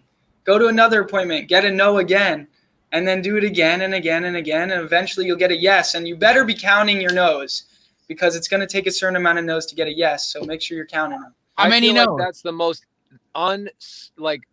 misunderstood part of this business or anything in life is that thing. And some people come to me and go, hey, what marketing strategy should I use? And I go, you should choose one. They all work, right? They all work. Even bandit signs work depending on the market you're in. So do your research. But any marketing strategy works as long as you stick with it more than 2 weeks. Like what happens with people is after 2 weeks of cold calling 2 hours a day, they're like, this doesn't work. Dude, listen to Jacob. The dude's driving his dream car, and it took him 8 months to get his first deal. Yeah. Consistent through 8 months. If you're not consistent for at least 90 days, you have no reason to say that this doesn't work. And I just was on my phone the other day and I found a video of me on the phone with a seller from 2019. And I sound 6 years old. I have no idea what I'm saying. It sounds terrible. I said a million times and I still got a deal. I still did it. I just pushed through. I sounded terrible. So if I could get a deal sounding like a little 6-year-old kid on the phone with them, then you can too. Yeah, and on top of it, here's the other thing that you mentioned that's really good.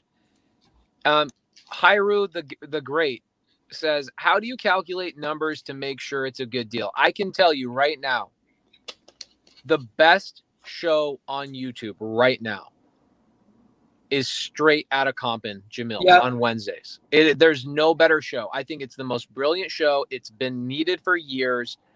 If you guys ever have a question of how to comp a property, what you've told me, it goes through my filter in my brain, and this is what my ears hear. I'm not subscribed to Jamil's YouTube channel. That's what I heard you say. So if you have a question about comping a property, my answer is going to say, go subscribe to Jamil's YouTube channel and follow him on Wednesdays. You have no excuse not to be a master of comping properties after watching that. Go and watch it multiple times and then put to practice. Here's what I would suggest. Because Jacob made a really good point of this. He said, I consumed YouTube. I went out and figured out the information. What was available to me, I put into action. So when you're watching Jamil's show on Wednesdays, okay, pull open your damn laptop and instead of consuming it, practice along with him. He gets the address. Pull out the address. Pull up your prop stream. Pull up your batch leads, whatever it is. Comp the property with Jamil. Get those reps in. And that is how you figure out how to run numbers on a house, guys. He does the exact same thing I do with my acquisition guys to train them. You run comps on Zoom in front of them. It's literally all you need to learn how to comp. I just tuned into that like last week. I was like, wow, this is what everyone's needed, because that's the most frequently asked question. I feel like, how do I get the offer? Because it's kind of hard. There's different properties, you know, you need direct, like hands-on experience to really, because it varies, you know. How many houses are you comping a day, Jacob? Hundreds. They make like 3,000 follow-up calls a month, the guys in here, the guys that try their hardest. So hundreds of properties. Hundreds. Yeah. He said hundreds. Yeah. Like, I could 10x, Jacob, I could 10x your business right now.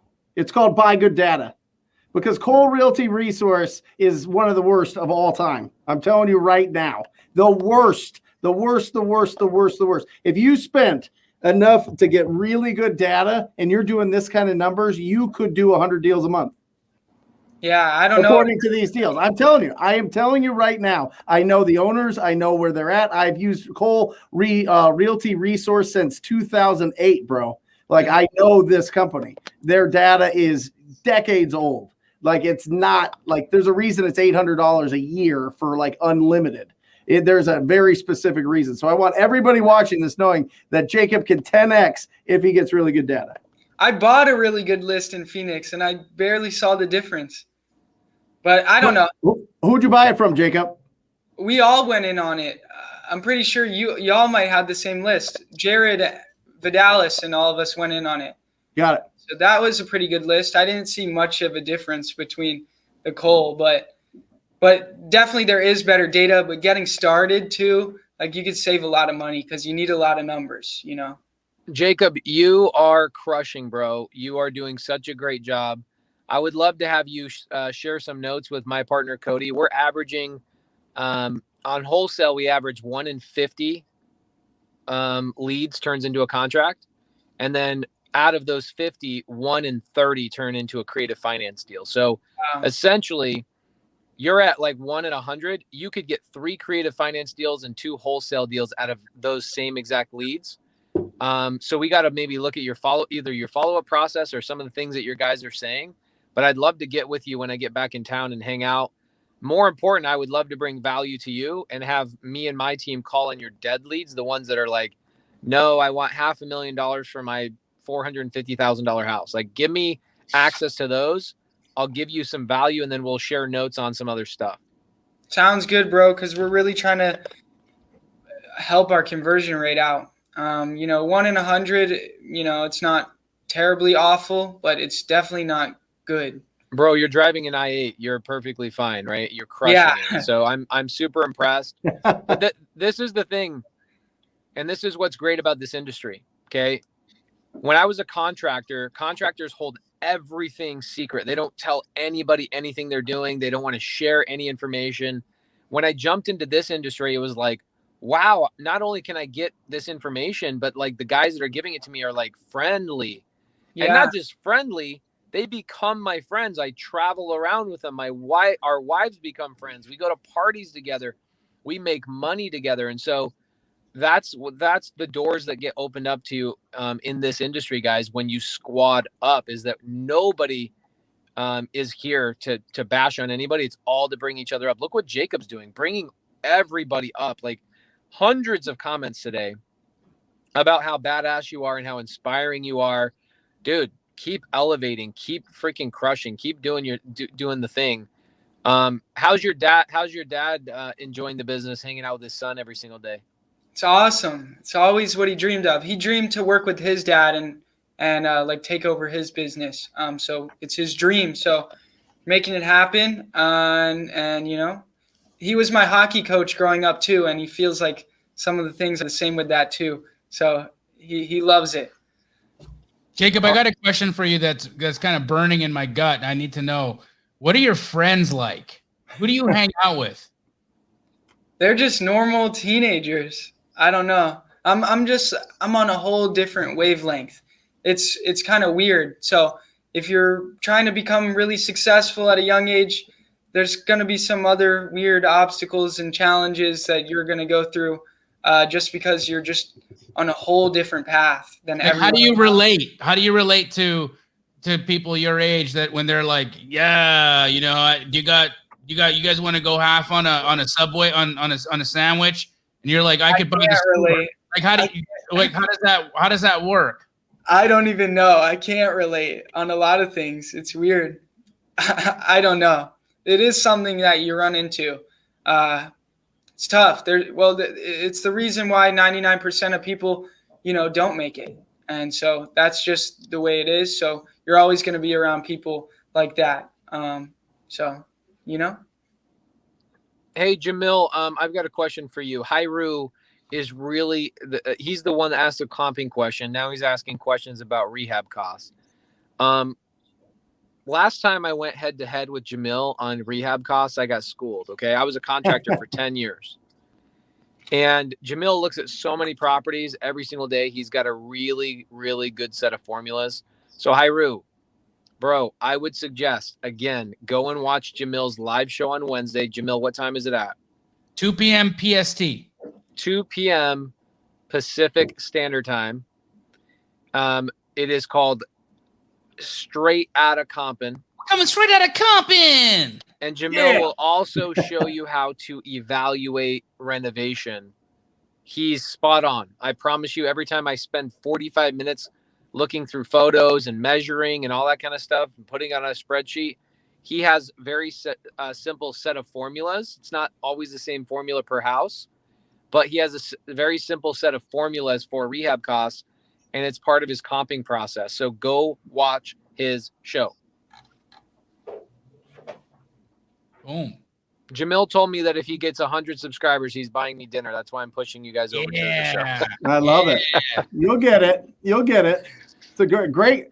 I mean, just great comments today. Everybody is just full of positivity and love for Jacob, and really good questions. I think, really, really good questions. And yeah, there's a really good question. Yeah, this one that just popped up. Pace, you should answer this because I heard you went like completely virtual. Yeah, I also don't like having American employees. So you and I differ in this world. So do you need an office with in-house peeps to do 7 figures in this business? No. In fact, we don't have an American acquisition person in our business. Our virtual assistants close down our deals and actually help out with the comping. They help out with the transaction coordinating. They help out with a lot of stuff.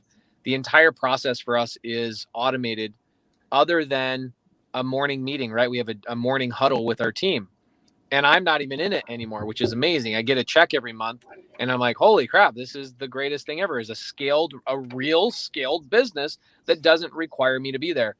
I personally feel like when I did have American salespeople, I felt like I really needed to have an office space to keep them managed, motivated, and actually consistent. And now I'm in a position, this is my current journey in my business, is that if I have to have an office to convince my American employees to be those things, then I don't want any more American employees. And I don't mean that all across the board. I'm talking acquisitions. Acquisitions is one of the hardest positions in a business to fill for a couple of reasons.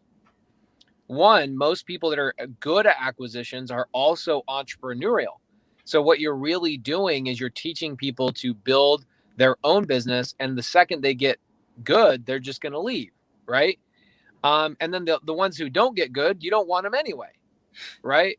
So for me, Jacob, I don't know if you probably, because you're really good with your VAs, you probably will make that journey in the next 18 months where you go, I want to keep a couple of my acquisition guys that are really hardworking, amazing guys.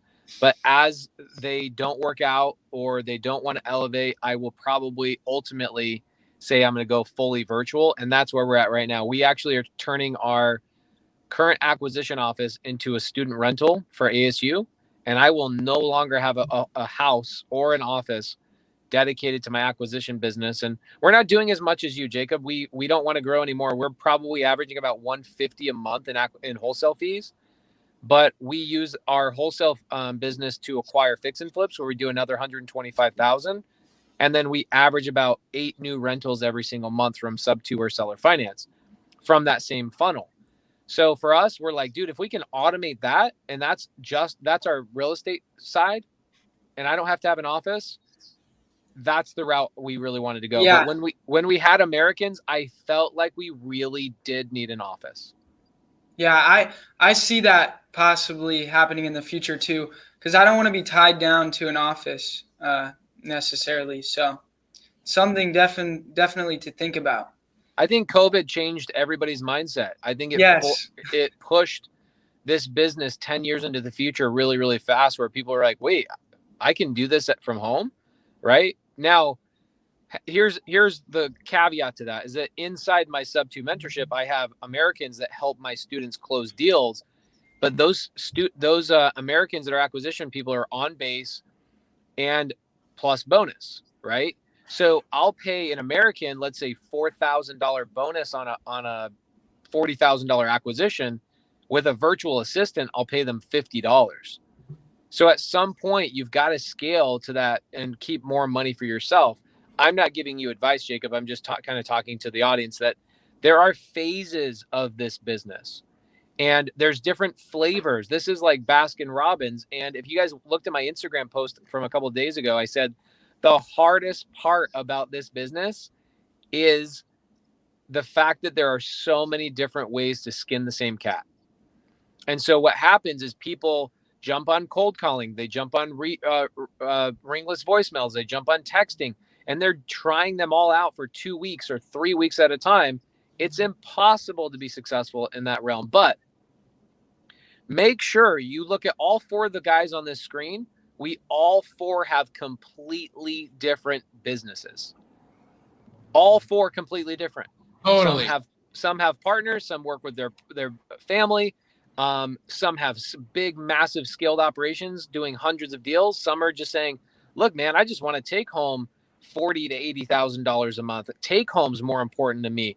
So whatever resonates, and by the way, Brent's the one that's taught me that is what's super important to me right now in my wholesale operation, is like, what's my take home for the amount of work I put in is my most important KPI at this point. 2 years ago, my most important KPI was cost per contract. Now it's how much money am I taking home for the 5 hours of work I put in, right?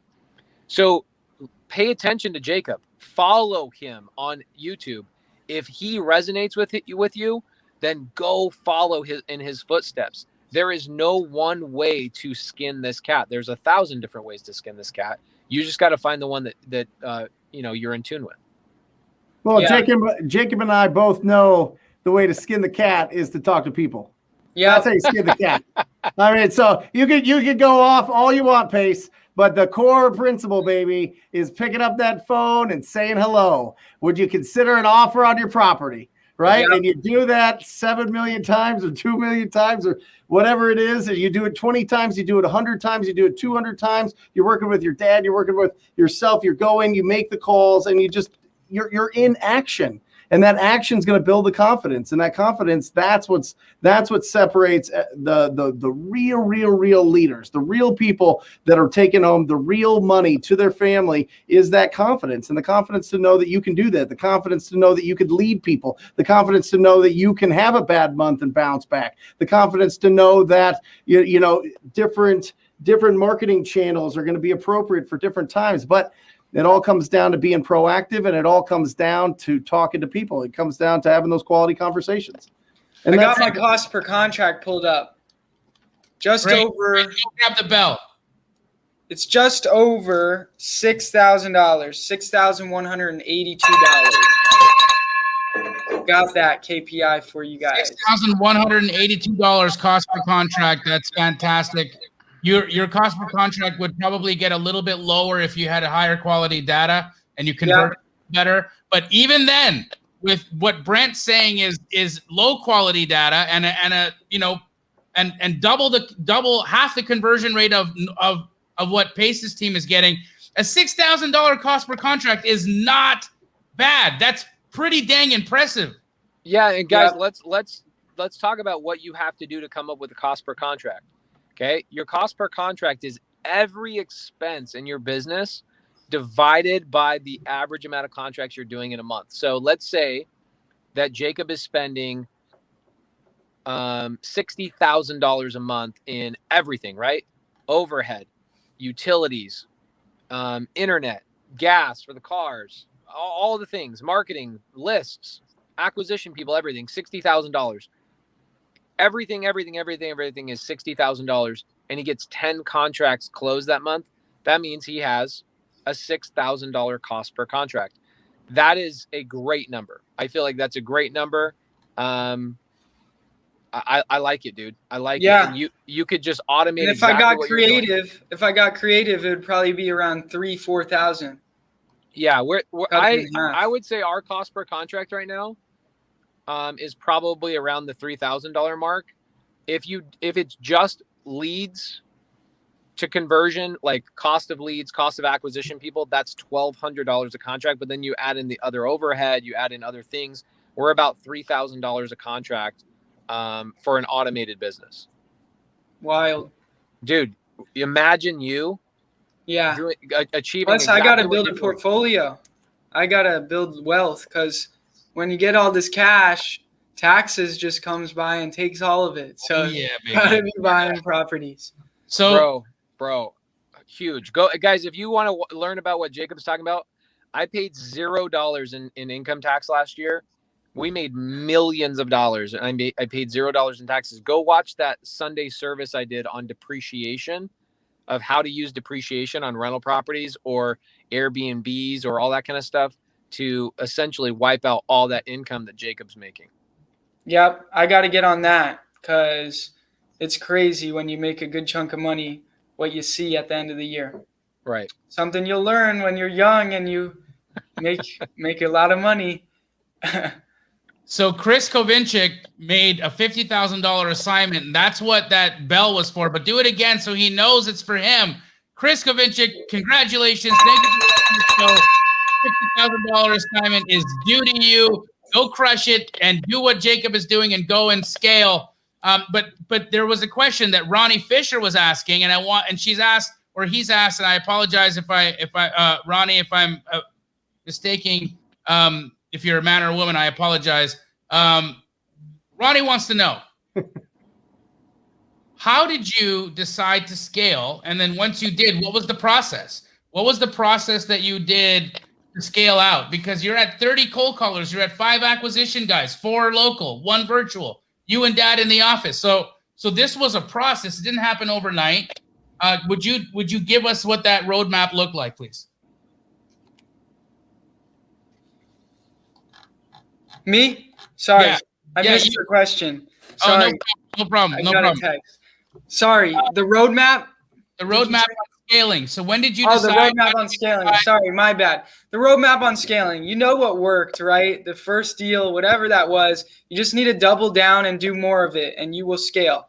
And also, that whole journey to get your first deal, you are learning tips and tricks to avoid, and things to avoid, things to do better, and that's how you will scale. It will be much easier to get your second deal than it was to get your first. But how many cold calls did you hire immediately? And then how many did you hire? And then how many did you hire? And what did that process look like? So I hired 2 at first. I think you want to start with 2. I don't think you want to get 1 because I think the dialers work more efficiently if you have 2 on there because you can dial more numbers because it will allow you to have a higher drop rate because there's someone else to feed the other answered person to. So I'd hire 2 at the beginning. And then after I got my first deal, I went to 5. So I added 3 more. And then after a few more deals, I went to 8. I chilled out around 8 for a while. Then I went to 12 and then worked with 12 for a while and then got all the way up to 18. And now I'm at 30. That's kind of how it went. I knew what worked. And that's kind of something else. People think they have to scale by going in other marketing channels or going other directions. But I think you need to get your feet off the ground. You need to stack away money so you have the money to invest into other marketing channels. You need to do what worked and do it more. So speaking of other marketing channels, and it's interesting to me that you chose cold calling over texting. And again, look, all of it's talking to people. So Brent, you're still right. You know, even what I do, even in astro flipping, it's TTP. If you boil it down, it's TTP. It's all TTP. So you always get the credit. But how, Jacob, when you're looking at it from that viewpoint, what do you think? Why did I pick cold calling? Why not text? Why not text? Because the average cost per contract right now for text messaging is around $3,000. Imagine if you had your 30 VAs texting the billions of people that you're reaching out to. Why choose cold calling over texting? I can't say everything I want through text. I can't persuade as well through text, right? I might say one thing and they're just like, oh, I'm lazy. I'm giving up on responding. You know?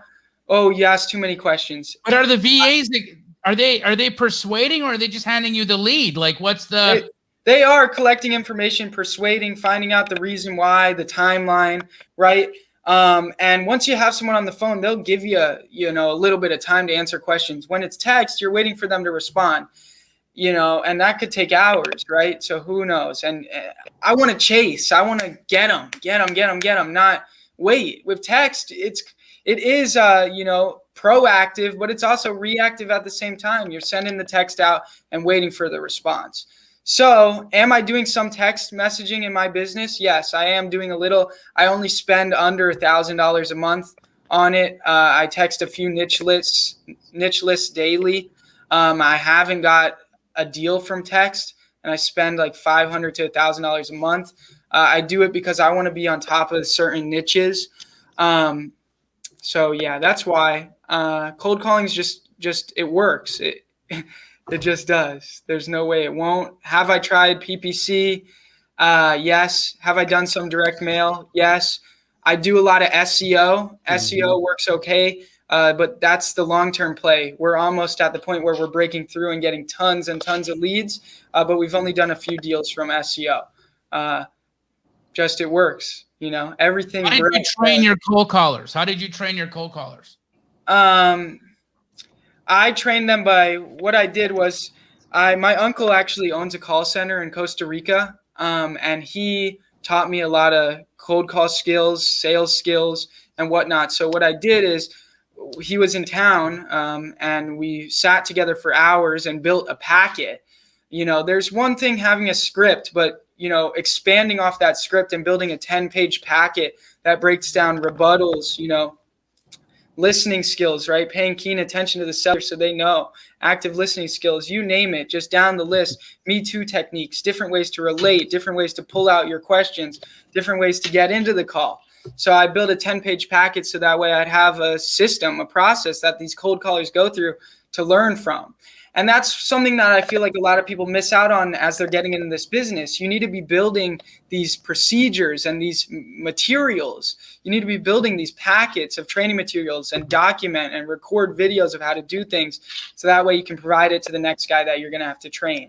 Jacob, what would it take for a Wholesale Hotline viewer to get their hands on that 10-page packet?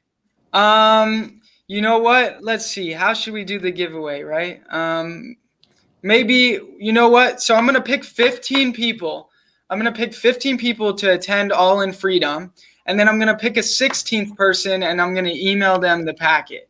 That sounds like a win. Hey, there you guys go. Okay, so Jacob Blank is going to give away that 10-page packet to one lucky listener who follows his directions, and he's going to email you. So are you saying you got to have them go over to my Instagram post, or what do you think? Yep.